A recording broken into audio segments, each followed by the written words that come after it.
this is Joshua with One Man Show. My hack today is with the X3000 and finding a way to put a cap on it as well as a lens protector that will allow you to go and shoot without worrying about breaking the end of the lens. Now the X3000, to replace this lens, if you crack it or scratch, is like $250 Canadian. That's a lot of money for me. But I got a hold of this camera because one guy on the internet was touting it as if it was the greatest thing since sliced cheese. I'm going to test it pretty soon against the older Canon Vixia Mini X and the Zoom QN4. I'm going to put them on side by side, go outside, test their microphones and their little bits of technology. This one shoots in 4K, the others don't. But this is a little bit awkward to handle for me.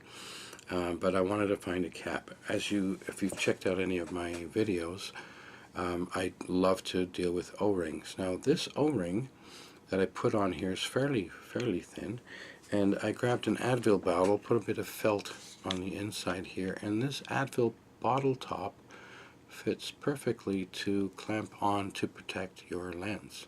Isn't that a great idea? Now if you have any Advil bottles around, now they come in all kinds of different shapes and sizes, right, as you can see, but if you cut them you can use them for things like lens shades, or covering. This one here can just pop onto here for a lens cap as well. It's the bottom of a bottle and it fits on top of there. And yeah, but I thought of something. I purchased recently a step up step down ring, because a lot of my lenses that I put on, my ND filters and whatnot, aren't always the size of the lenses of the cameras that I have. So what I did was, and this worked perfectly, is I took the step up ring, step down ring, and I put it on the flat side towards the cap or the lens, and I mean, I'm basically creating a thread.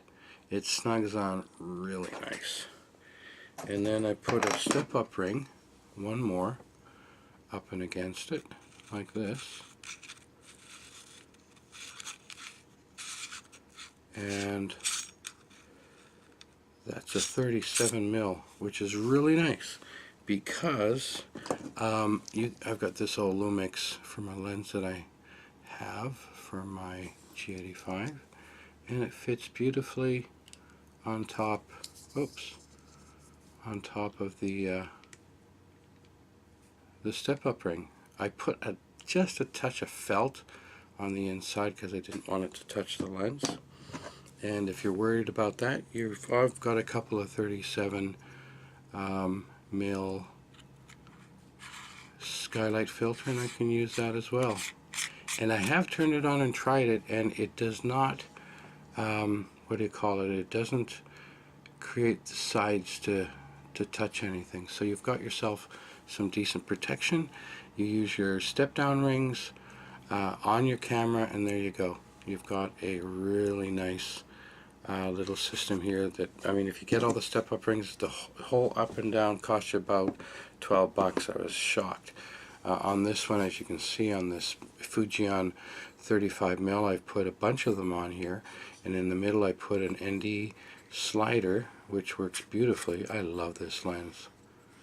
I also have a video with the use of this lens. And when I was talking about these little things here, I have another 35 mil Fujian, the little black one, and I know you've seen these before. They're only like 20-25 bucks.